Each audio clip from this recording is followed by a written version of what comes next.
All right, guys, here we go. Unit 5, Part 2. We are talking about this time period, 1844 to 1877, the election of Polk to the end of Reconstruction. This lecture is all about the Civil War and Reconstruction. We've talked about all of the deepening sectionalism that leads to the Civil War. And so our key dates for this specific lecture, 1861 to 1865, that's the Civil War, guys. You need to know that key date. And it's just important as an American to know when our Civil War occurred. Obviously, before that starts, you're going to have all of the compromises and deepening sectionalism after the Civil War. From 65 to 77, it's all about Reconstruction. Okay, so our must know terms. This was also on the other PowerPoint. And this is, if you want to make some flashcards at home, these are the key terms that you should make some flashcards for. Obviously, they're very important. It's what the College Board deems as the most important must-know terms. It is worth noting that if you were making flashcards, 13th, 14th, and 15th Amendments all really should be their own flashcards because they need to be known individually and specifically. So we ended last class talking about the election of Lincoln. And the election of Lincoln was the most fateful election in American history because when he's elected in 1860, this is really showing the South that their interests have now been overweighed by the interests of the North. And what I mean by that is Lincoln is elected as a Republican, and this is only the second election that Republican Party even exists. And in this election of 1860, Republican platforms, the Lincoln platform is very anti-South. In fact, it's meant to appease everyone that's not in the South. There's many examples of this. Number one, of course, would be the non-extension of slavery into any of the Western territories. Number two would be the fact that a Pacific Railroad built in the North. We've got the Homestead Act, which is going to provide 150 acres of land, which isn't big enough to support slavery. We've got a high tariff. We've got all of these things that the South opposes. And so because of this, our southern states, 7 of them, are going to secede immediately upon the election of Lincoln. But what becomes so tricky with secession is that there's nothing in the Constitution that talks about secession. There's nothing in the Constitution says that legally a state can secede. And of course, then it doesn't mention what would happen if a state wanted to re-enter the Union. And so all of this is unprecedented territory that is going to have to be navigated by the president and, of course, by Congress. And whether who can deal with these things, with these seceded states, of course, is also not mentioned. And so we also have the controversy going out throughout the Civil War and Reconstruction. Is the president doing things that are not given to the power of the president? Is the president acting unconstitutionally? And of course, Lincoln is going to have his critics throughout the Civil War, that he is acting tyrannically, that he is acting outside the powers of the branch of the executive. And then, of course, there's all these other questions of when the states have seceded, are they, in fact, entitled to some of the things they were entitled to that they accumulated before they seceded? For instance, the national debt. Of course, the entirety of the United States accrued a national debt. Does the South have to pay for it? Or are you just leaving the northern states with that debt? What about the territories out to the west? The entire country before secession acquired these territories. Can they now be added to the South? Are they only added to the North? Right? We have all of these question marks. And then we have the question marks of federal property in the South. Now, right away, Lincoln is going to say in his inaugural address, there will be no conflict unless the South provokes it. He is not trying to start a war, and yet the South is looking as though they're doing some things that would be considered provocation because the Confederate States start seizing all of the federal property in the South. They seize the arsenals with their weapons in them. They seize the mints with the money in them, forts, other public property. By the time we get into April of 1861, there's only 2 federal forts left in the South. And very conspicuously, the most important fort is Fort Sumter, which is sitting, believe it or not, in the Charleston Harbor outside of South Carolina, of course, the first state to secede, the state that historically has been most against the federal government. And Fort Sumter is a very important fort. It sits in the middle of this harbor. And so Lincoln does not want to surrender the fort. And so this creates obviously two sides in this issue. But Lincoln realizes that he might have to surrender this fort without a fight because the fort only has provisions for a couple of weeks. And without supplies, it's going to have to surrender, especially, of course, food. And so Lincoln informs South Carolina that he is going to send a ship in the Star of the West to bring in food. He promises, we will not bring in guns, ammunition, or men. I'm not reinforcing the fort, he says, I'm just bringing provisions. But to South Carolina, that is too much. And because of this, the South Carolinians are going to line the sides of the harbor with cannons and begin to fire upon the fort. April 12, 1861, those are our first shots of the Civil War. And this becomes the rallying cry of the North. Remember Fort Sumter, enlist and fight for your country, fight for the Yankees. And of course, that is exactly what happens. Lincoln is going to call for 75,000 militiamen to join the Union Army. He's also going to call for a blockade of the southern seaports.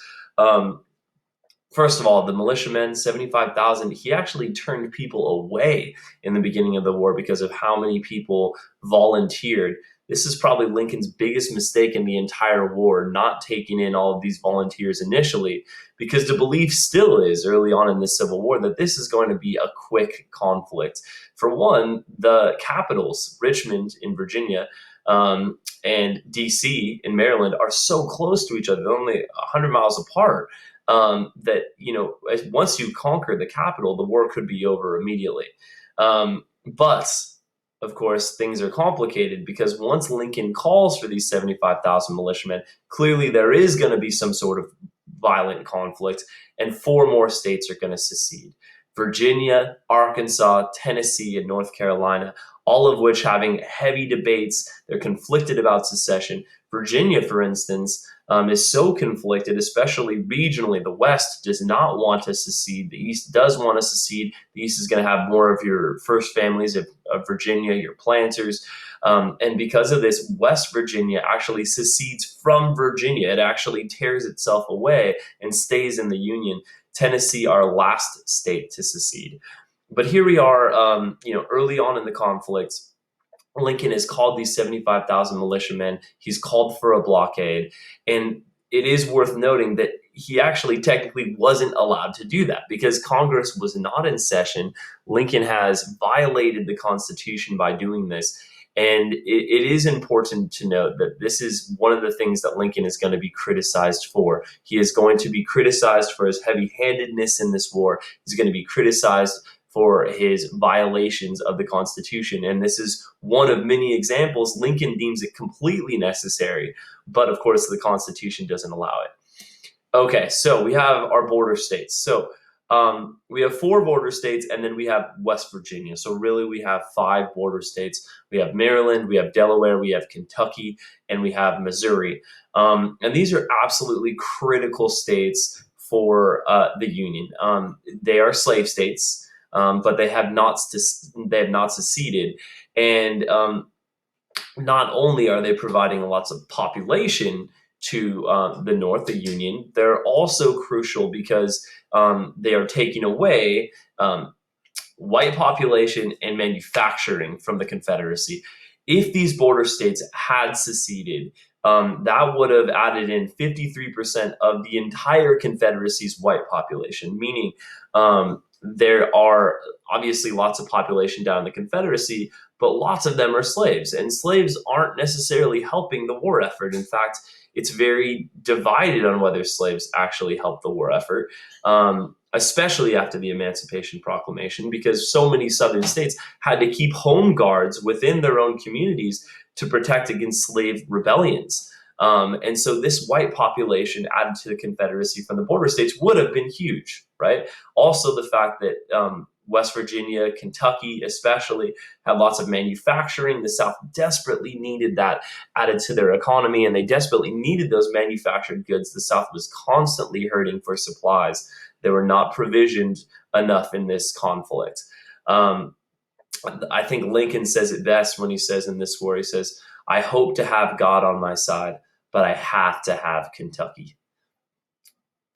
All right. So managing the border states, Lincoln knows it's important. He knows he needs to keep these border states within the Union. And he is going to do some things very delicately to keep them in the Union, and then he's going to do some things not so delicately.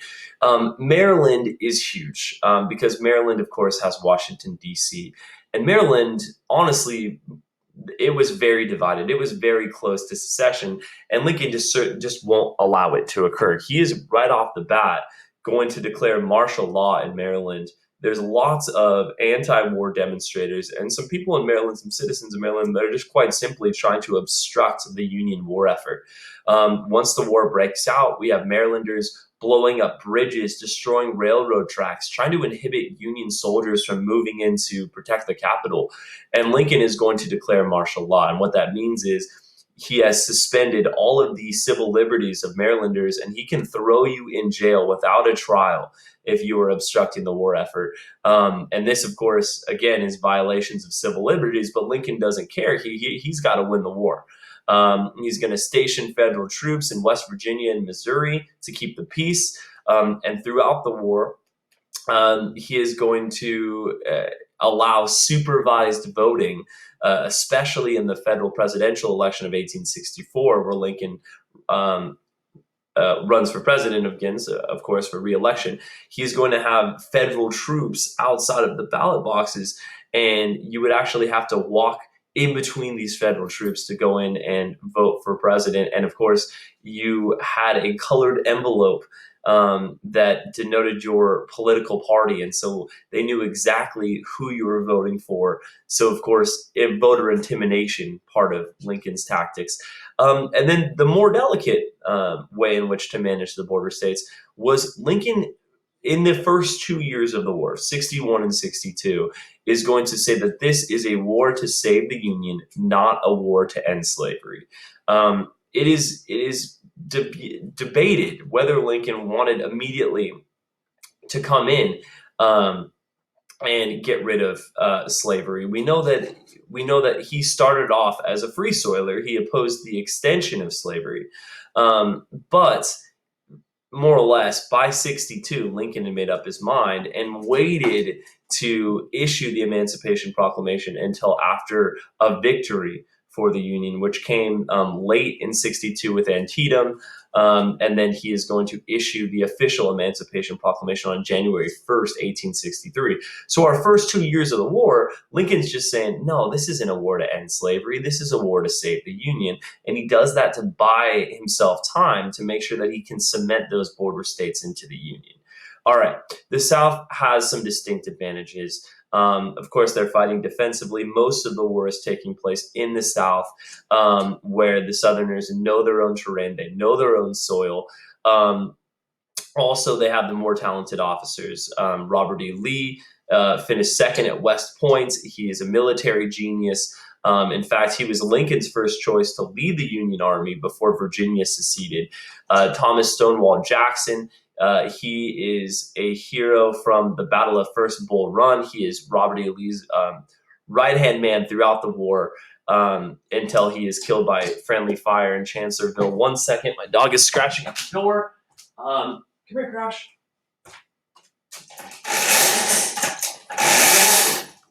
There you go, buddy. Go outside. There you go. Okay. And Southerners bred to fight, which just means that especially in an agricultural situation and lifestyle like the Southerners were, lots of them had guns in their hands and were riding horses from very, very early ages, whereas the Northerners, more prone to city life, oftentimes were more experienced with firearms. The weaknesses of the Confederacy, which were more important than their strengths, lack of manufacturing, especially a scarcity of manufactured goods such as shoes, uniforms, blankets, ammunition. This plagued the South, not having this key equipment in this war. In fact, when you move up after, as Lee moves into the North in his northernmost push, during the war, as he comes in after Antietam, he moves into Maryland. before Antietam, he moves into Maryland, and then coming up to Gettysburg, he moves all the way up into Pennsylvania, and he is trying to rally the border states to his cause. And when they see all of the shoeless men, the blanketless men, they're cold, they're shivering, they're starving. This does not help him rally the border states to his cause. Also down in the South, very poor transportation. They never had tax supported roads or railroads. Of course, the South very much states' rights, and because of this, they always had a lack of transportation. And that is going to be even worse during the war because we have Union strategy to come in and sever railroad lines. This one here, this picture is from 1865, last year of the war, and this is in Virginia, where they sever the railroad lines. Also by sea. And the Union blockade becomes very, very effective as this war goes on. At first, it's very leaky, but by the time we get to the end of the war, it is binding, and it is stopping the South from exporting their cotton or from receiving munitions, weapons, all these things. And then the other weakness of the Confederacy is that obviously the South embraces states' rights, and it's very difficult for Jefferson Davis, the president of the Confederacy, to unify his country. We have some states refusing to send their militias outside of their own state. Georgia almost secedes from the Confederacy. I mean, this is how difficult it is to rule these states' rights states. And of course, the Union, the Yankees have a tremendous amount of advantage. Their economy is far greater than the Southern economy. They control 3/4 of the nation's wealth. They control 3/4 of the nation's railroads. Of course, that superior navy allows them to blockade Southern ports. And while they can stop the South from trading with Europe, they themselves can trade with Europe, which is huge in bringing back munitions and guns and weapons, especially from England, who is making a ton of money off of trading weapons of war to the North. The North also has more than double the population, 22 million people. The Confederacy only has 9 million, and that includes 3.5 million slaves, which we talked about is not necessarily an advantage. In fact, as the war goes on, more and more slaves are going to run away to the North after the Emancipation Proclamation, especially.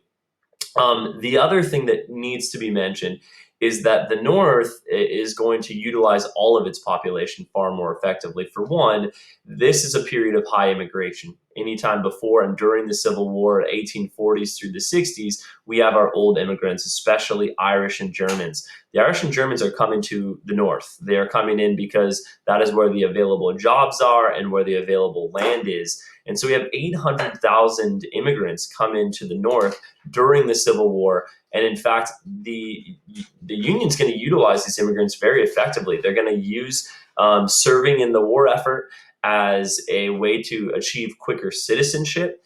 And because of this, when it's all said and done, 1/5 of the entire Union Army are immigrants. And so that's obviously very well done by the Union in utilizing immigrants coming into the country. The other thing is that 10% of the Union Army, when it's all said and done, are African Americans. And so, again, utilizing free blacks, utilizing the entire population in the Union, very effective strategy by Lincoln. And of course, the South knew that they were going to be outmanned, and that was why it was so important to get foreign intervention. And they were right in assuming, Southern leaders were right in assuming that the monarchs in Europe are going to favor the South. For one, because the Union has been experimenting in democracy. The North is more democratic than the South, more of a high land ownership voting system down in the South. And so the monarchs look to the North as dangerous because their own citizens might want to experiment with democracy. And then, of course, the tie to the economy of the South with cotton. But citizens in Britain and France are going to favor the North's cause, especially because even before the Emancipation Proclamation, they knew that a win for the North might mean an end to slavery. But is the ties to Britain's textile industry enough to bring in help from Britain to the South?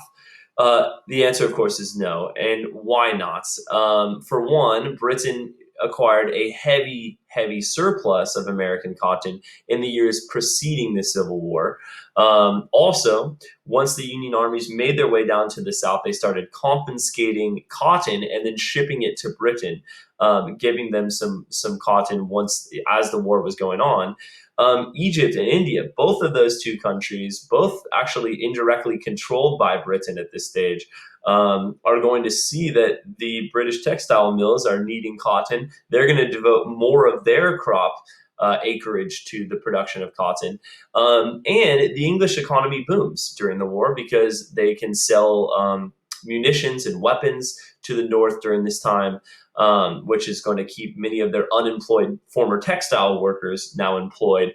And then the big one actually is the fact that the English started depending more and more on American foodstuffs, coupled with the fact that their own harvest seasons were very poor during the war. They started importing more wheat and more corn, which of course is going to have some bad effects on the American farmer in the long run, as more farmers out west buy more acreage and machines and tools to be able to harvest more crops. Once the war is over, they're going to be hit pretty hard by the lack of demand. Okay, the British are going to commit a couple of violations during this war, and one of which is the Trent Affair. A Union warship is going to see a non-warship carrying Confederate diplomats to England. The Union captain says, well, we're not going to allow the Confederates to try and make a peace treaty with England. They're going to stop this ship. They're going to board this ship. They're going to seize the Confederate diplomats on their way to England. And they're going to say, nope, we're not going to let this occur. And this is a violation of this freedom of the seas and a violation of diplomacy. And so the Britons are outraged, and they start to send in the Redcoats to Canada. We're going to have another situation with the War of 1812. Lincoln says, one war at a time. Let's release these prisoners. Let's apologize. Let's continue with this, fight against the South. And then the CSS Alabama is a Confederate raiding vessel that was built in England. Now, this is the tricky part because England is technically neutral in this war. And yet what starts to happen is British citizens start building plated ships that are armored and protected from gunfire. But if they put weapons on it, it is technically a warship, and that is a violation of neutral trade. And so what they would do was they would build these ships, put no weapons on them, trade them to someone that sympathizes with the Confederacy. Then they would pick up guns along the way to the Confederacy, places like Portugal, and then they would come down, and the South had this new gunship. And the CSS Alabama, one of these examples, a Confederate raiding vessel built in England, it is going to wage war on the Union merchant marine, 65 Union vessels captured by the Alabama, and it's going to stop some of the northern warships from doing their job in the blockade, and they have to go out and chase the Alabama. Okay. Back to Lincoln. So Lincoln is going to make some moves that are certainly unconstitutional. Some would say tyrannical in order to win the war. We already talked about the fact that he issued the order for the blockade and called for the 75,000 militiamen when Congress wasn't in session. The president doesn't have power to do that. That's Congress, and so he's broken the Constitution there. The second thing is suspending habeas corpus, and this is a huge one. This is your right to know what charges against you and your right to a fair trial and a jury trial. Lincoln's not going to allow that during the war. In fact, he's going to continually arrest anti-unionists and I should say Confederate sympathizers throughout the war. It's going to start in Maryland, where he declares martial law, but then anyone who speaks out against the war effort could be tried without a trial. For instance, Clement Vallandigham, who is an Ohio senator who sympathized with the South, Lincoln's going to have him arrested. He's going to shut down any anti-North sentiment, and then he's actually going to send him down to the Confederacy. He's going to send him to the South, and he's going to release him there. He's going to say, if you like the South so much, why don't you go be with them? And he literally had that done, which is crazy. Talks about the supervised voting and censorship, anti-war newspapers, those sort of things. We talked about that too.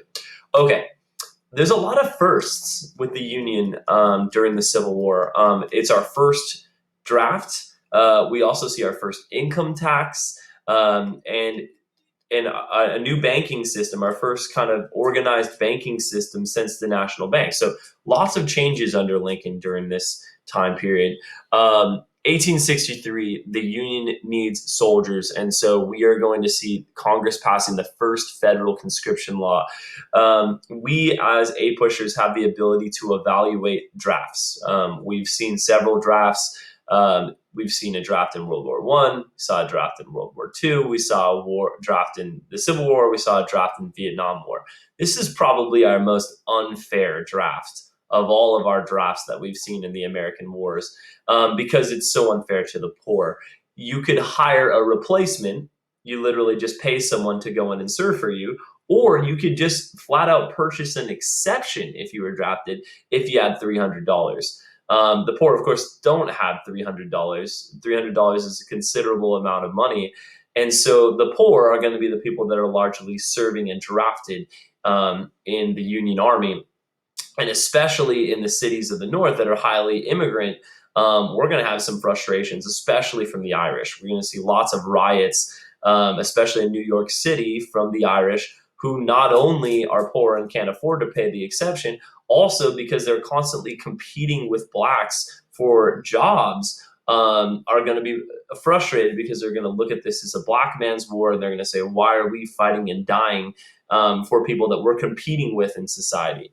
Um, the Confederacy is going to have to institute a draft a year earlier than the Union, and they're going to have to expand the draft from 17 to 50, the so-called cradle to the grave draft, because it's taking people so young and also so old to be fighting. The Union conscription law was 20 to 45.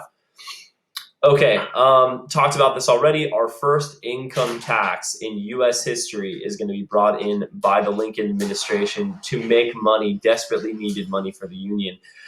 First of all, we'll raise taxes on tobacco and alcohol. That's going to make some money. But the revenue acts, these are big because it's our first income tax in U.S. history. Actually, guys, this is later deemed unconstitutional. And so we need to actually make a change to the Constitution, which we do, that's going to allow the income taxes to be constitutional. But the revenue acts, they're very small as far as modern day income tax brackets. It's 3% of your income if you're making over $600, and then it's 5% for people that make over $10,000. And this is going to make the government a tremendous amount of money, because really starting during our Civil War and afterwards, we're in our second industrial revolution. This is where we see people making a tremendous amount of money. This is the Gilded Age. This is the age of Andrew Carnegie and J.D. Rockefeller and Vanderbilt and J.P. Morgan and all these people, the first millionaires in U.S. history. So the revenue acts are going to make some money. We also, because the Republicans are controlling politics, we're going to see a high tariff with the moral tariff, which of course is going to protect manufacturing, which is in the North anyway. And that is a representative of a bigger theme in the Civil War politics, which is because the South has seceded, we see a lot of pro-North laws. We see the Homestead Act pass. We see things like the Morrill Act pass, where we see high tariffs and things favor the North. We also see our first paper currency issued by the federal government. Now, up until this time, we've had national banks, but national banks only control hard money. They only produce what we call specie, which is gold and silver. During our Civil War, we are hurting for money. We are hurting for gold and silver, and so the Treasury starts to issue greenbacks. Greenbacks, again, are our first paper currency, and we have to pay the Union soldiers with something. That's what these greenbacks are. Yes, it is going to suffer inflation as the war goes on. It's going to go through about 80% inflation, which of course is significant, but it's nothing compared to what the South goes through, the Confederacy goes through. They start issuing these bluebacks, and that goes through 9,000% inflation, so not even comparable. But as of all American wars, the main way that you pay for the war is not taxes, although, yes, Lincoln raised taxes, but it's bonds, borrowing money. And if you buy bonds, right, you are paying for these bonds, and then you can then sell them back to the U.S. government at a later date, where the U.S. government pays you back with interest. And the U.S. government is going to net 2.6 billion through the sale of bonds, which of course it's going to use for the war effort. Lincoln is also going to introduce a new banking system during this time. And when I say Lincoln, of course, I should say the Republican Congress signed off by Lincoln. And the purpose initially is to help sell bonds. We're going to establish a system of national banks. And if you wanted to be a national bank, you had to buy several bonds from the US government. So it was a way to sell bonds and make money for the war effort. But this is going to be lasting. This is actually going to last until the Federal Reserve with Woodrow Wilson in 1917. So this is going to last for over 50 years. And it's going to essentially be what the Federal Reserve is, what Wilson actually puts into place in the Progressive era. The difference between the national banking system and the Federal Reserve is that all of these national banks, these system of national banks, are in the North, of course, because this is being enacted in the Union, which only includes the North. And so that becomes a problem as the country is put back together, because all of the banks are in the North. And so that creates some real economic hardships for the South, and to a lesser extent for the West, which then, of course, Wilson, who is a Southerner and later on in the Progressive era, is going to need to change because he needs to unify the banking network. Okay. The Confederate economy, as I mentioned, goes through some really bad, hard times during the war. Because of the Union blockade, they're unable to bring in imports, thus you can't make money off of tariffs. They also are going to increase taxes. The biggest is a 10% levy on farm produce, which obviously is significant in how agricultural the South is. They don't put in an income tax, which again makes sense considering how anti-federal government they are. But 9,000% inflation by the end of the war on their blue-backed currency. Obviously, desperate situations in the South. All right, to our battles. The initial strategy by both sides during this war is conquer the capital. Washington and Richmond, they're so close together. Washington's in Maryland, Richmond's in Virginia. It is believed by both sides initially that this war could be very, very quick. It could be one big battle and that could decide it. You conquer the other side's capital, you come to some sort of agreement, there's no more fighting. And Lincoln gets heavy pressure early on to go in and win this decisive battle and bring the Southern states, drag them back into the Union.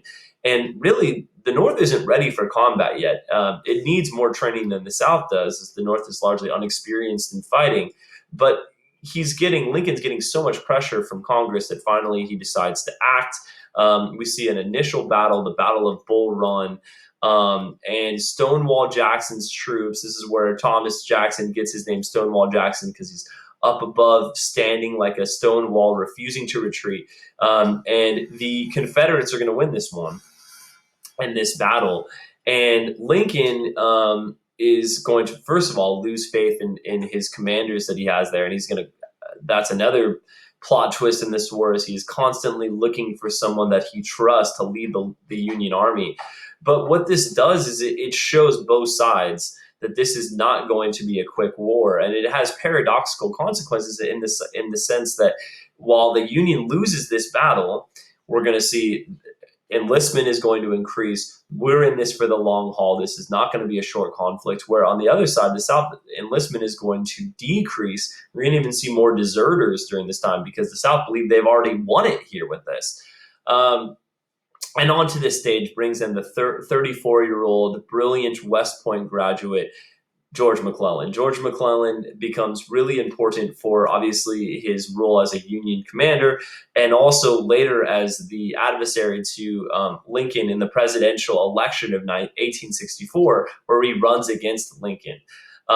Tardy George, he is loved by his soldiers, but Lincoln said he had a case of the slows. He never acted when Lincoln wanted him to. He constantly was asking him to pursue Lee, but McClellan, because he was so meticulous, he was so immaculate in his plans and designs, he didn't want to act quickly. He didn't want to lose any men at all. And so this caused him to be very, very slow and deliberate in his military strategy.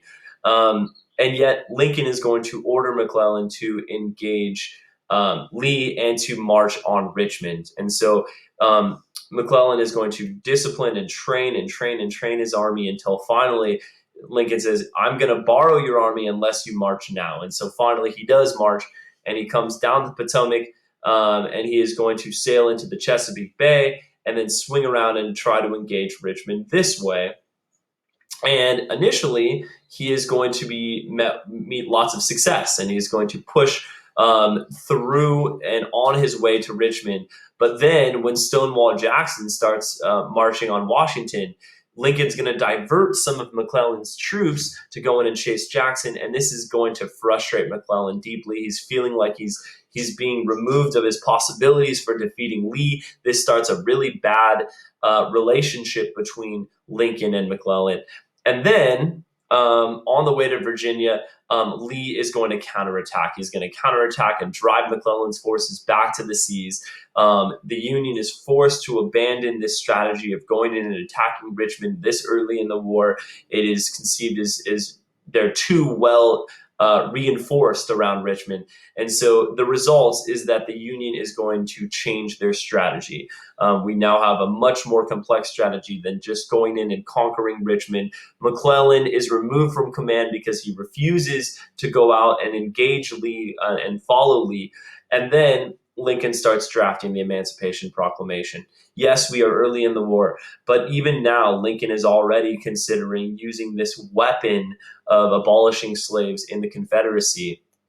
And it really, Lincoln says it in a good way. He says the rebels can't experiment with rebellion for 10 years and then think they can just come back and unhurt. And he said, no, we've had several battles now. There are going to be lasting changes with this Civil War. Okay, the Union is now going to change drastically in its strategy. Before, of course, we had captured the capital. Now we have a 6-point strategy for a long-time war. Let's blockade the coast. Let's hurt the economy slowly but surely. Liberating the slaves with the Emancipation Proclamation, January 1st, 1863. Seizing control of the Mississippi and cutting it in half. That's going to be done with the victory at Vicksburg, which will be Grant. Chopping the Confederacy into pieces. That is William Tecumseh Sherman with the total war down there. Capturing the capital at a later date, and then engaging the enemy in anywhere that you can, and that is Grant with those superior numbers in the Wilderness Campaign, especially in 1865, the final year of the war. The Northern Blockade is perhaps the biggest strategy, most effective strategy against the South, because it starts as very leaky, but it's effective, and the only nation that could really challenge it effectively would be Britain, and Britain recognizes it as binding. Which means that the South's economy is doomed to start to fail, obviously with an export economy based off of cotton. We do have a new type of warfare. Iron-plated ships emerge in the Civil War. Before we've got our wooden ships, and the South is going to create the first iron-plated ship, the Virginia, where they are going to take a former U.S. warship. They're going to take railroad ties and they're going to attach it to the wooden hull of the ship, protecting it from most gunfire. And at first, this is going to be an absolutely unbeatable weapon that's going to come in and sink wooden ships of the Union. Finally, the Union is going to have to try and do the same. They're going to have to come in and create a ship like this. They create the Monitor. They engage at a huge battle, and both leave the battlefield, both leave this conflict weakened to the point where they are both decommissioned. The Virginia is almost captured by the Union and is eventually scrapped because they don't want it to be used against them. Okay, some of the real key battles here. Antietam, which takes place in Maryland. This was a charge of Lee to move into Maryland, which of course is a border state. He is trying to rally the Marylanders to the Southern cause, again, because of how ragtag his army looks at this stage, because of how poor and blanketless and shoeless the Maryland does not come to their cause. And the Union gets lucky here because they find a copy of Lee's battle plans that are wrapped around cigars and this allows the Union to be prepared for this. It's the deadliest one-day battle in American history, and it's a stalemate. Largely, no one is really wins this battle, but it's all about perception. And because Lee retreats, he moves out of the northern controlled state of Maryland into the South. This is the political victory that Lincoln has been waiting for. He has been frustrated by Lee for the first year and a half of this conflict, and now he is able to use this victory, which was really a stalemate, as the platform for launching his Emancipation Proclamation. If he didn't wait for a victory, at least a political victory, it would have seemed as though he was turning to the Emancipation Proclamation in an act of desperation, and it would have really weakened the message of the Emancipation Proclamation. No, this isn't something out of desperation. He is doing this because he believes that this war has become more of an extension of freedom than a war to simply bring the Union back together. Because McClellan, again, doesn't follow Lee here, he is removed from command for the second time and the last time after Antietam. The Emancipation Proclamation, officially on January 1st, 1863, is in fact a weapon. This is a weapon used by Lincoln to help win the war, because it is interesting. It is going to set free, and I say this in parentheses, all slaves in the Confederate States. Only in the Confederate States. He has abolished slavery in the Confederate States. Now, of course, he's the president of the United States. He doesn't have the power to do this. This is just a message to slaves in the South that if you are able to escape to Union lines, you will be free.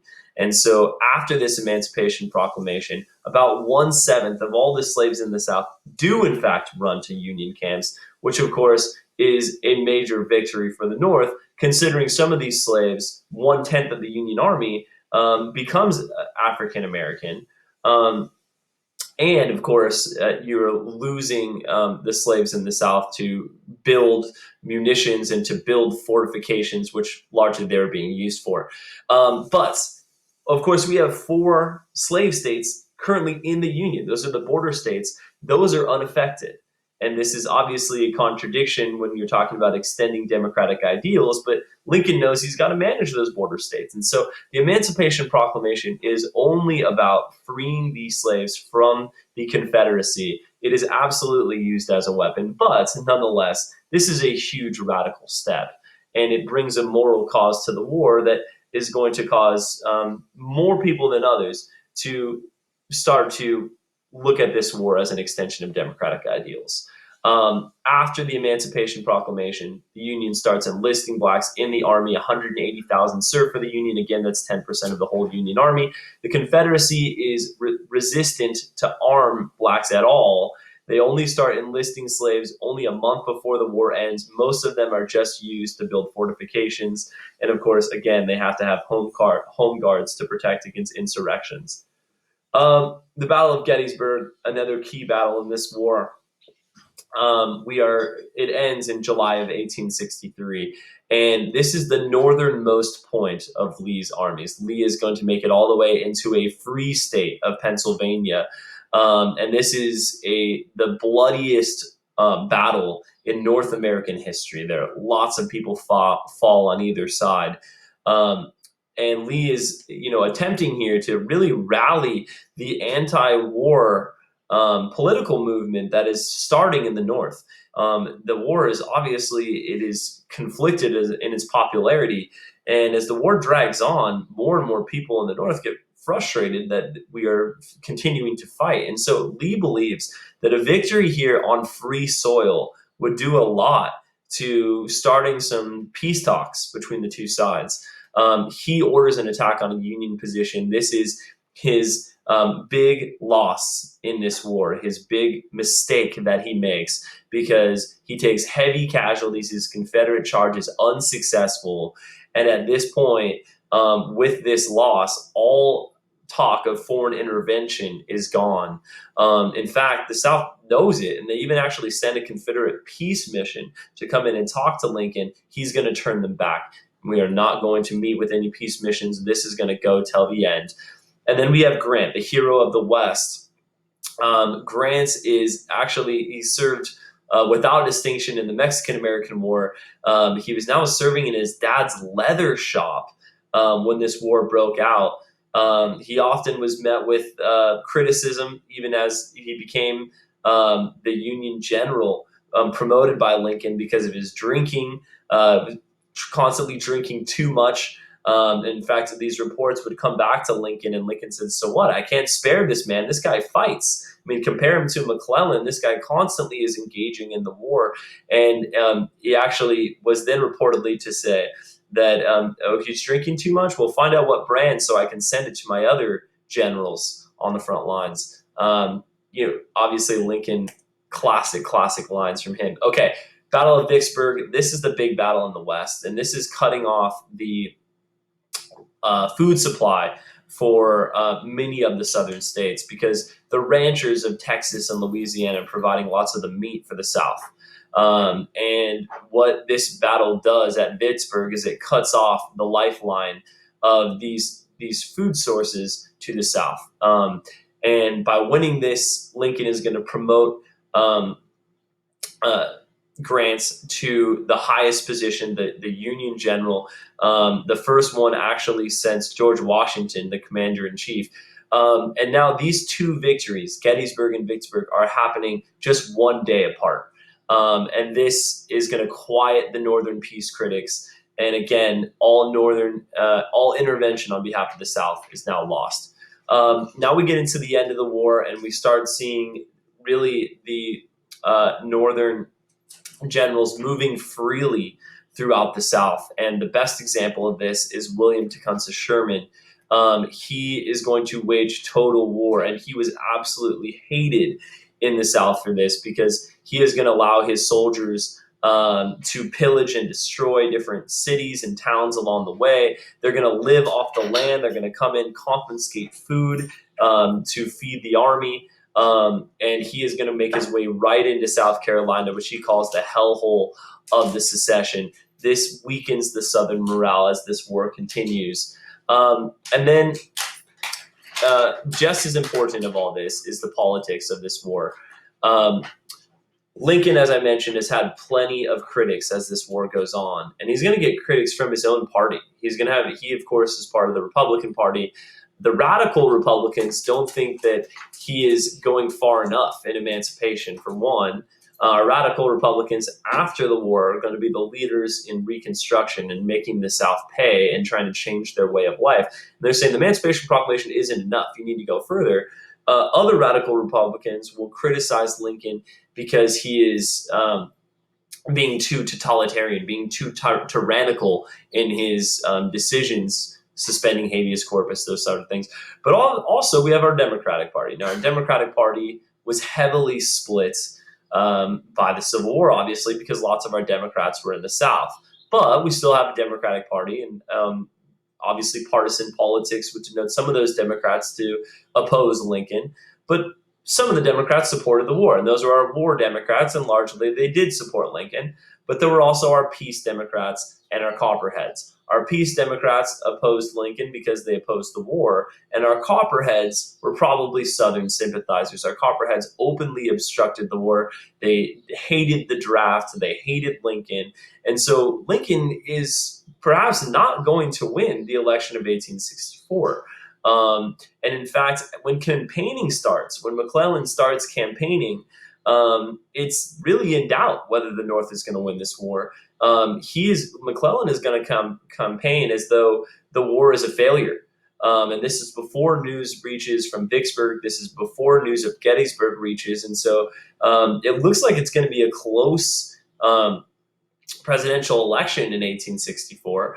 And because of this, Lincoln makes a really smart move. He doesn't run as a Republican in 1864. He runs for the Union Party. He says, "Are you a patriot? Are you supporting the Union? If you are, then vote for me." And in this election of 1864, Lincoln is going to win. And actually, as you can see, it isn't as close as it first might have appeared. Although the popular vote was closer, it's about 55% for Lincoln, 45% for McClellan.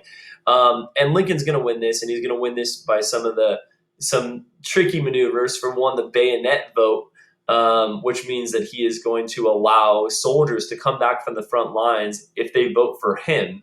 And he actually even allowed some soldiers to vote for their entire regiment. So obviously, some deceit going on there with that. But Lincoln's also going to do something smart, or so it appears. He's just going to choose for his vice president a Tennessee man, Andrew Johnson. Tennessee seceded. They were the last state to secede. But by choosing Johnson, he's trying to appease some of the Democrats, some of the states' writers, some of the border states, keep them within the Union. And this is going to help Lincoln become president. Of course, when Lincoln's assassinated, it's going to create lots of problems. Grant finally is able to outlast Lee in the Wilderness Campaign. Grant has so many more soldiers. He knows he can lose 2 for every 1, and he continually, day after day, engages Lee, finally makes their way over to Richmond. Lee surrenders at the Appomattox Courthouse in Virginia, and the war is over on April 9th, 1865. Very unfortunately, 5 days later, Lincoln is assassinated at Ford's Theater in D.C. But 1865 then marks the beginning of Reconstruction.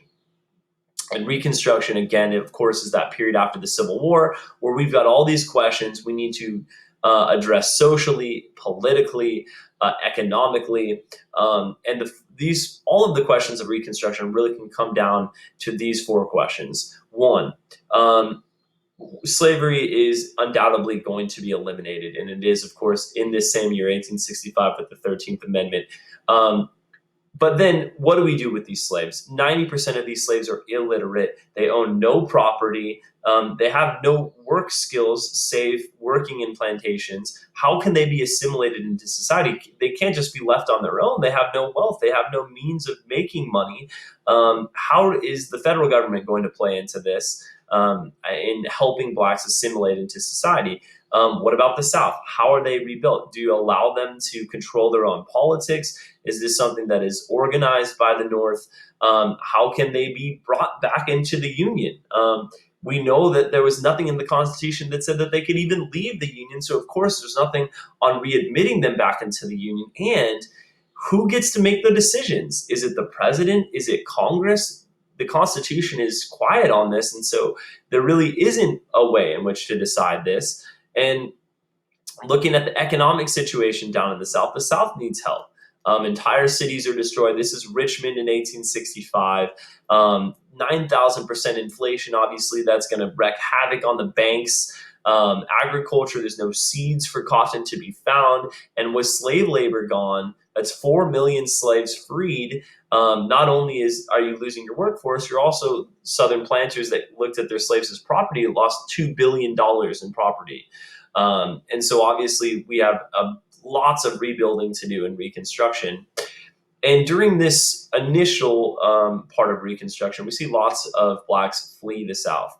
Now, this is, again, and I remind you guys, a misnomer, because we do not really see a massive movement out of the South until after World War II. That's really when we see the biggest movement out of the South. We do see a big movement called the Great Migration during World War I, but still the mass majority of blacks remain in the South until after World War II. However, out of the 4 million, we do see tens of thousands of blacks leave. And when they do, they're oftentimes looking for family members that were separated at the slave auctions, or they're just looking to simply get away from their former masters. And where they often come together in communities are going to be black communities centered around the church. We see black churches become the place in where former slaves can get help from other members of the black community. And because of this, we see the churches really blossom as far as their participation. The Black Baptist Church more than triples, the Black Methodist Church more than quadruples. And this center of black culture and community, the black churches, continues all the way into the civil rights movement. When we look at the Southern Christian Leadership Conference with MLJK, Martin Luther King Jr., that's obviously centered in the church as well. Okay, the exodusters are blacks specifically leaving to Kansas. Kansas is a relatively new state, so we see this big migration, the first major migration north of ex-slaves, and we see some actual tough race relations in Kansas, which was a free state, but we know of all the fighting that went on in Kansas with John Brown before the war. Okay, a big important federal bureau in Reconstruction is the Freedmen's Bureau. The Freedmen's Bureau was created specifically to address how to help former slaves, emancipated peoples, in integrating into society. They have no land, they have no property, they have no wealth. And so what the Freedmen's Bureau did first is a federal agency that is paid for by taxpayer money, and it's going to use this money to provide welfare to former slaves: food, clothing, medical care, and especially education. Education was the biggest victory for the Freedmen's Bureau because it is providing literacy to emancipated peoples that allows them to participate in society and get jobs outside of the South or outside of agriculture. The head of the bureau is someone by the name of Oliver Howard, who eventually becomes the president of Howard University, which is a historically black college. And there's a lot of positives from the Freedmen's Bureau, but there are some negatives too. Part of the Freedmen's Bureau was also supposed to reallocate land to emancipated peoples. What the North did, what the Freedmen's Bureau was supposed to do, was supposed to take land, especially large plantations from former Confederates, divide them up, and then give 40 acres of land to emancipated peoples, former slaves, heads of families. Lots of this land never made its way into the hands of emancipated peoples because Southern leaders down in the South were able to bribe Freedmen's Bureau officials. Lots of this land ended up back in the hands of Confederates. So unfortunately, the Freedmen's Bureau, it had its successes, especially in education, but it had its failures as well. And you'll notice down at the bottom, Johnson vetoes it. Johnson vetoes it for two reasons. One, Johnson's a racist. And two, Johnson is a states' writer. He's from Tennessee. He doesn't like this federal bureau coming in and regulating things. He believes it should be reserved for the states. It still passes, however, which is a sign to come of the fact that Congress and Johnson are going to heavily disagree with the ideas of Reconstruction. And speaking of Johnson, old Andy, he was very poor. He was born in the Carolinas, very much like Andrew Jackson, and he was given no formal education. He actually taught himself how to read. His wife taught him how to write. And because of this, he was constantly very poor. And he had a lot of resentment towards the planter aristocracy in the South. He resented the fact that the rich controlled politics in the South. And it was one of the reasons why he was against the secession of his state in Tennessee, is because he resented the people that wanted to secede, especially South Carolina, especially the planter aristocracy. Now, obviously, he's picked by Lincoln for political reasons because of his tie to the South. But he is in a terrible position to be leading us in Reconstruction because he's trying to find ways in which to reconstruct society with the states and the Constitution. And there's nothing in the states' constitutions or the Constitution itself that's going to allow Reconstruction. So what really is going to happen here, we need a president that can use the elastic clause, that can bend the Constitution, so to speak, to be able to readmit the states. And we don't have that with Johnson. And that's going to create some big time clashes with our radical Republicans in Congress. Now, Lincoln, even before he was assassinated, obviously, had a plan to be very lenient to the South to be readmitted back into the Union. This is called his 10% plan. And because there's nowhere in the Constitution that says that the Southern states can legally secede, he believed that they never seceded. And they were, in fact, just in rebellion. And so he gives a very lenient plan where he says if 10% of voters that voted in the presidential election of 1860, which, of course, his first election, take an oath of allegiance and to pledge to abide by emancipation, no slaves. And if 10% of people say that they will be allegiant to the United States, they could be readmitted into the Union. Now, this is very, very lenient.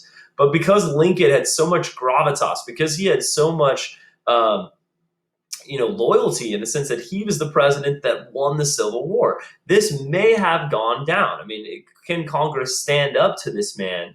He is a wartime successful president.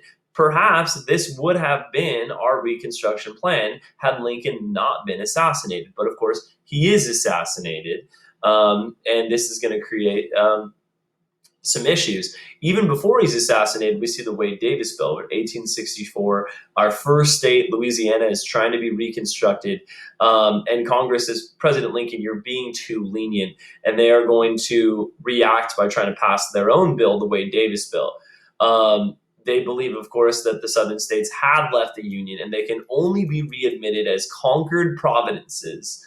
50% of the state voters had to take an oath of allegiance. Lincoln is going to let this bill expire. He's not going to sign it. He's going to let it expire, and it never occurs. And so already we see a little bit of conflict between the president and Congress. But again, had Lincoln not been shot, Lincoln probably would have had his way with his popularity. But of course, he is shot, and this is going to create some problems. Now, Johnson is going to favor Lincoln's policies, and we're going to see some outrage in Congress. Louisiana attempts to be instated back into the Union. It follows the 10% plan. And when it does so, we see factions start to form in the Republican Party. Most of the Republican Party are moderates, and they said, we do want to restore the southern states, but we want to do it quickly, we want to do it reasonably, but we believe that Congress should be the people that are reinstating these states. Congress has the power to make laws. Congress should be the ones doing this, not the president. The radical Republicans, though, say that we don't need to necessarily bring the southern states back in quickly and quietly. We need to make sure things like the Civil War never happen again. We need to change the way of life of the South, where the planter aristocracy dominates politics, and we need to pass a series of new laws, amendments to the Constitution that will make sure that the South doesn't re-seize power and re-subjugate blacks, down in these planter ways. And so when Johnson is killed by John Wilkes Booth in Ford's Theater, Johnson is going to side with Lincoln. And he's going to say states that pass with that 10% plan, Lincoln's 10% plan, can be reinstated into the Union. And he issues what has now been called his amnesty proclamation, which is that if you do two things, you pledge an allegiance, 10% of voters that voted in 1860 pledge allegiance to the United States, and if you ratify the 13th Amendment, states can rejoin the Union. The 13th Amendment means no slavery, no slavery, no slavery, no involuntary servitude. And so with this 13th Amendment, the South is going to simply find ways to keep blacks subservient to them. They say, okay, we'll ratify this 13th Amendment, and all of the states ratify the 13th Amendment, but then they start passing laws in their states that are essentially keeping slavery alive.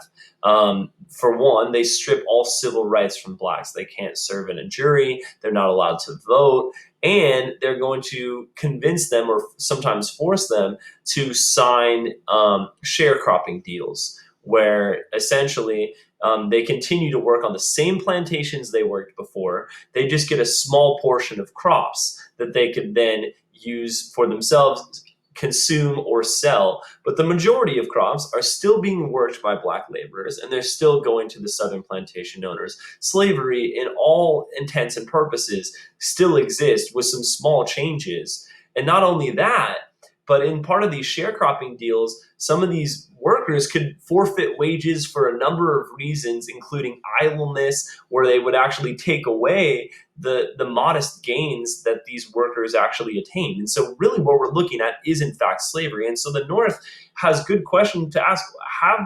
We won the war. What has changed here? Right? And so there is some frustration with these black codes. And now the the southern senators that are just been elected to Congress are now going to show up to take their seats in the U.S. Congress. They said, we have pledged by our 10% plan. We have ratified the 13th Amendment. We are here. And some of these elected officials from the South are actually ex-Confederate leaders. And the Republicans who are controlling Congress will not stand by this. They will not allow this. They shut the door in the face of these Southern congressional leaders that are coming up to take their seats on Capitol Hill. And they say, we need to make some changes before we allow these Southern states back into the Union. We, A, are insulted by them coming in here. B, we don't want to give up our own political advantage. Look at all these things we've passed since these Southern congressional leaders were here. We got the Morrill Tariff, we've got the Pacific Railroad Act, the Homestead Act, all these things favoring the North. And now the South is back. And because the majority of blacks stayed in the South, and because previously slaves were counted as 3/5 of a person, now they count as 5/5 of a person, an entire person. In fact, the South is actually politically stronger than they were before the war. They actually have 12 more votes on the Electoral College and 12 more representatives in Congress. That's ridiculous. Our Republicans, especially our radical Republicans, are saying, who won the war? And this is where they're going to take a stand and say, we cannot allow Johnson's 10% plan, formerly Lincoln's 10% plan, to stand. And that is where they're going to start pushing in more civil rights amendments. First, they proposed the Civil Rights Bill of 1866 that gave blacks citizenships. Johnson vetoes, Congress overrides the veto with a 2/3 vote. They get it passed anyway. But an important lesson from this, and our radical Republicans know it, if a law passes by Congress, that is the lay of the land, the law of the land, but a law can be changed, it can expire, it can be amended, all of these things. If you truly want something that will last, you need to amend the Constitution. And the radical Republicans know this. And while the Civil Rights Bill was the first to give black citizenship, they knew that this law could be removed. And so the radical Republicans are going to respond with the 14th Amendment. We are amending the Constitution, and the 14th Amendment becomes a very, very important amendment to the Constitution. It is all persons born or naturalized in the United States are citizens and get equal protection under the law. So one, you have now given citizenship to African Americans and former slaves. But secondly, that equal protection under the law becomes very, very important. That becomes the basis for many Supreme Court decisions in the 20th century, things like Roe v. Wade, that are, taken by this 14th Amendment, which originally supposed to be giving black citizenship, and use that equal protection under the law as justification to provide all sorts of new protections to Americans. Now, of course, that equal protection under the law is also significant because of the Plessy v. Ferguson decision in 1896, where the Supreme Court is going to deem that blacks are separate but equal. But we'll get to that a little later in this lecture. Okay, the most important laws passed in Reconstruction by Congress are the Reconstruction Acts. The Reconstruction Acts is Congress taking control of Reconstruction. They simply cannot allow Johnson to control Reconstruction with his 10% plan. They have refused the Southern senators into Capitol Hill, and they are now going to take control of readmitting these Southern states back into the Union with the Reconstruction Acts. The Reconstruction Acts divide the South into 5 military districts. They're going to disenfranchise thousands of former Confederates, and these former Confederates will not be able to vote in the next federal presidential election of 1868. And some states still, 4 years later in 1872, still can't vote. In fact, when we end Reconstruction in 1877, Louisiana and South Carolina still couldn't vote until we had the end of Reconstruction. And so these are disenfranchising some states for 10 years. I mean, this is legitimate. These are big, big laws. If you wanted to rejoin the Union, you needed to ratify the 14th Amendment, giving black citizenship, and you had to give former adult slaves the right to vote. But again, while this is a very monumental law here, Reconstruction Acts, it is just a law passed by Congress. In order to have that right to vote, guaranteed to former slaves and to African Americans in general, there needs to be an amendment to the Constitution. And that is where the 15th Amendment comes into play. Our radical Republicans want a way to guarantee black suffrage, so they must include it in the Constitution. And the 15th Amendment is ratified in 1870. And it says, the right of citizens of the United States to vote shall not be denied on account of race, color, or previous condition of servitude. Race, color, or previous condition of servitude. The problem with that, of course, is that it does not mention gender. It does not mention sex. And that means that the 15th Amendment has intentionally omitted women here in 1870. And this is very frustrating to women and to suffragettes in general, because these civil rights amendments, the 13th, the 14th, and 15th Amendments, were heavily argued for by women. Elizabeth Cady Stanton, Susan B. Anthony, these are our leaders of NASA. They have been fighting tirelessly for women's rights since the Seneca Falls Convention in 1848. Yet, even though they're suffragettes, they put aside their campaigns to support the suffrage movement, to support the abolition movement. They are heavily tied to abolition. They support abolition. They've been working towards abolition. And the belief is that civil rights for one means civil rights for all. And yet that's not the case when we get these civil rights amendments. With the 14th and the 15th, we have equal citizenship given to males. And then we have the right to vote given to all males. But again, women are disappointed, and they're going to have to wait 50 more years until we see the passage of the 19th Amendment in 1920, giving women the right to vote. Okay. Our scallywags and our carpetbaggers, two terms that emerge out of Reconstruction. This is frustrations of the South. Our scallywags are white Southerners who work with these Republican governments set up in the South, these Reconstruction governments, oftentimes for their own personal profit. And then our carpetbaggers are going to be Northerners who come in and take advantage of the weakened economy of the South to open up their own businesses, to buy cheap land, what have you, in order to make a profit. And so both of these are terms invented by Southerners in frustration of Reconstruction. Also in 1866, our first entrance of the KKK. The KKK is going to come in 3 times, surge in 3 times. It's going to exist as it exists today. But it's going to surge right after the Civil War in its creation. It's going to surge in the 1920s as a result of high immigration from Southern and Eastern Europe. They're anti-foreigners and especially anti-Catholics. And then they're going to surge again during integration, desegregation in the 1950s and 60s, the Civil Rights Movement. Okay, Johnson is going to be impeached. Johnson is one of our 3 American presidents to be impeached. Yes, 3. When I first taught you this back in November or December or what have you, it was only 2. But yes, we have 3 presidents now that have been impeached.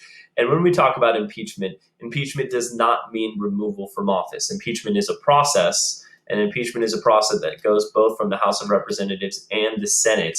The Constitution is a little vague on impeachment, but what it does say is that you need to have high crimes and misdemeanors to remove a president from office. And there needs to be proof of this and proven in a trial conducted by the Senate. And so Congress is going to try to get rid of Johnson. And they know that the Secretary of War, Edwin Stanton, is very unpopular by Johnson. Johnson's own cabinet member, Stanton, he doesn't like him. And the reason he doesn't like him is because he's left over from Lincoln. Lincoln appointed Stanton, and he's actually serving as a spy to the radical Republicans from the Oval Office itself. And so Congress is going to pass a law, the Tenure of Office Act, which required the president to get consent from Senate before removing appointees from his own cabinet. Now, Johnson's like, this is a silly law. He gets frustrated with Stanton. He dismisses them.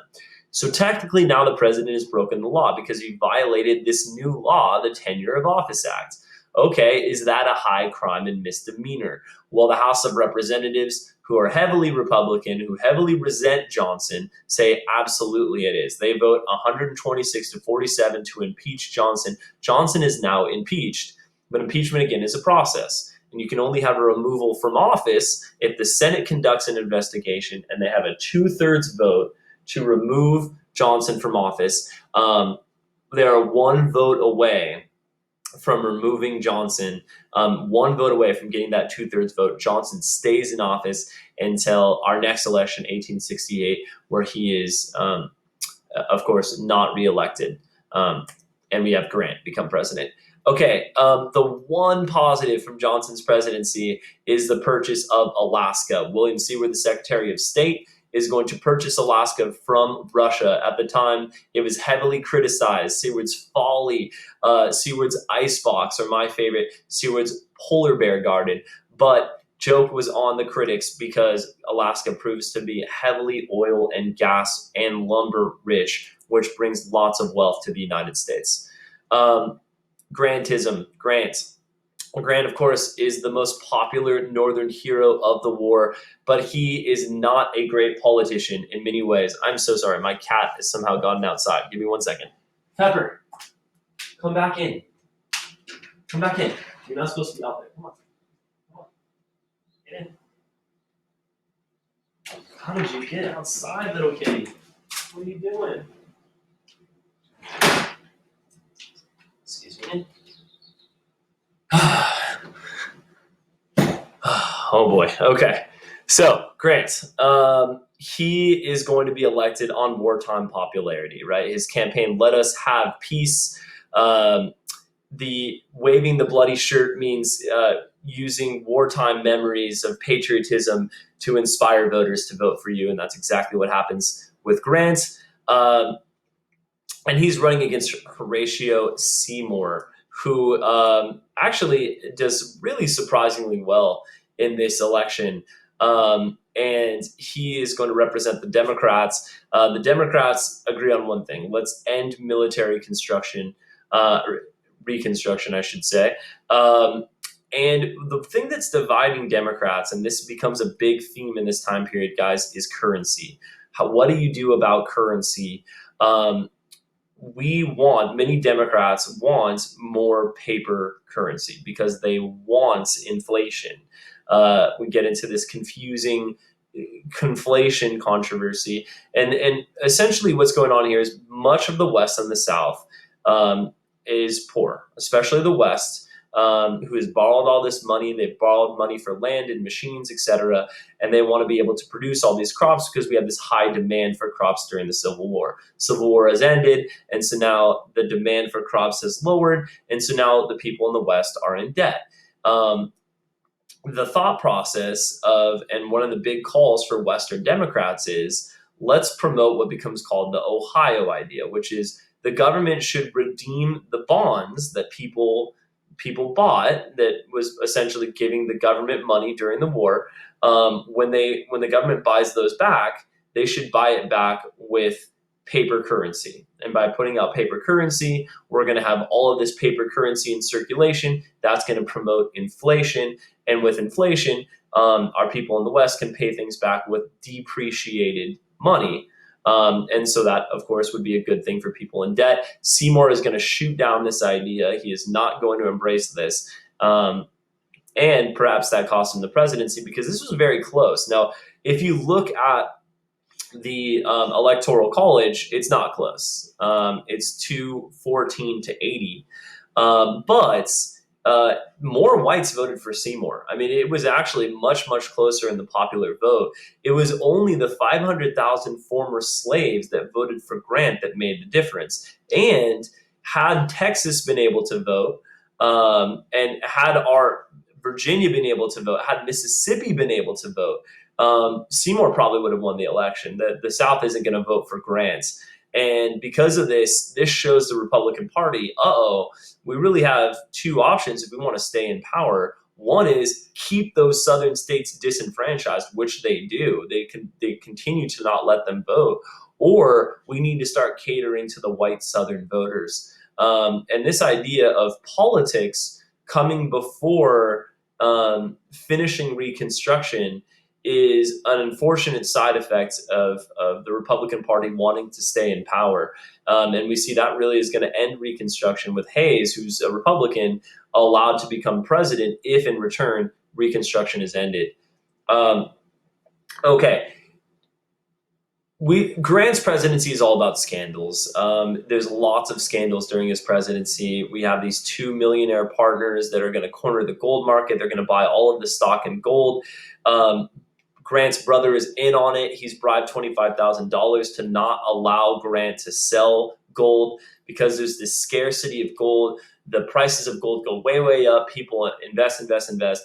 And then Grant hears about this. He instructs the Treasury to open the vaults. And so all of this federal gold is sold out to the public. If you had invested in gold, you lose a lot of money in this because now there's no longer this high demand. And so many people lost everything in this.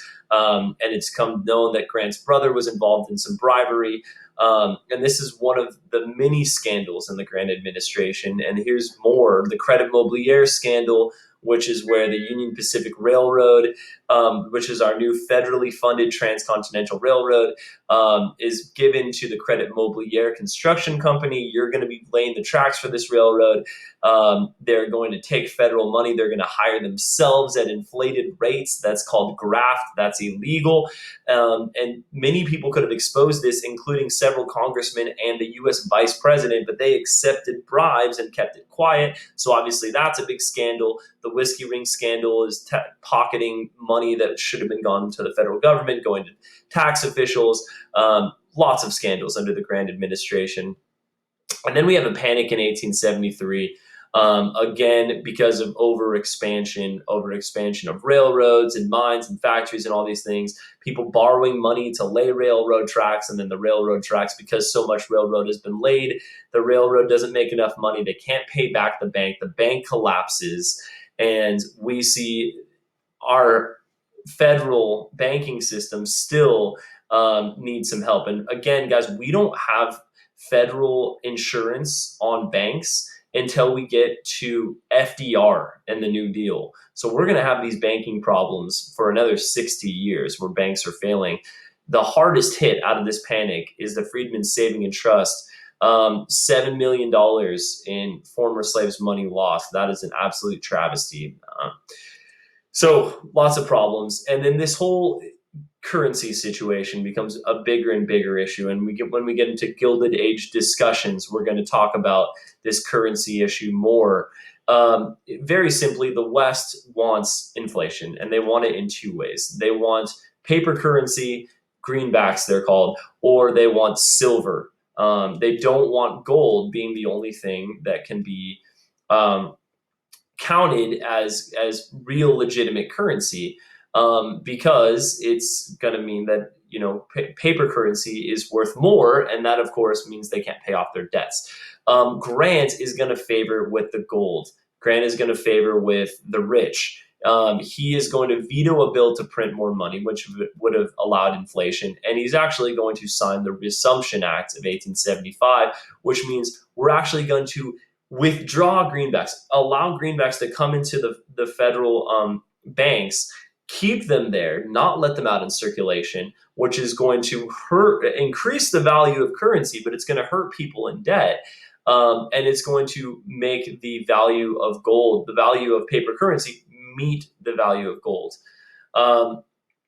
Debtors then are going to turn to silver, and they're going to say, bring back silver currency. We want silver out there. We want inflation.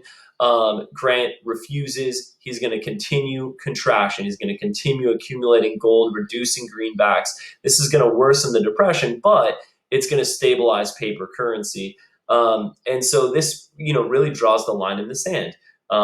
Who gets what they want? Is it the people that loaned all the money, the rich, that want their money back in actual meaningful currency, or is it going to be the people that borrowed the money that want to pay the money back with depreciated goods?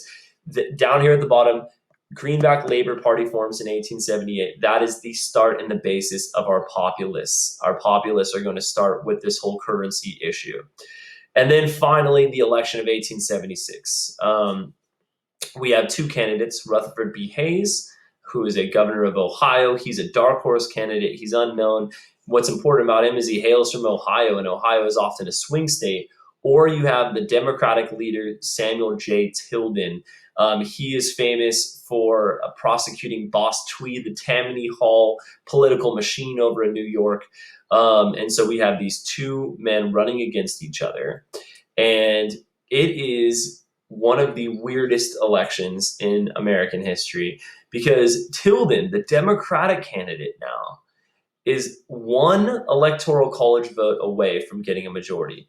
But pursuant to the Constitution, you need a majority to be able to become president. And the electoral college, I mean, we are so close, but it really comes down to like almost 50-50 here with this.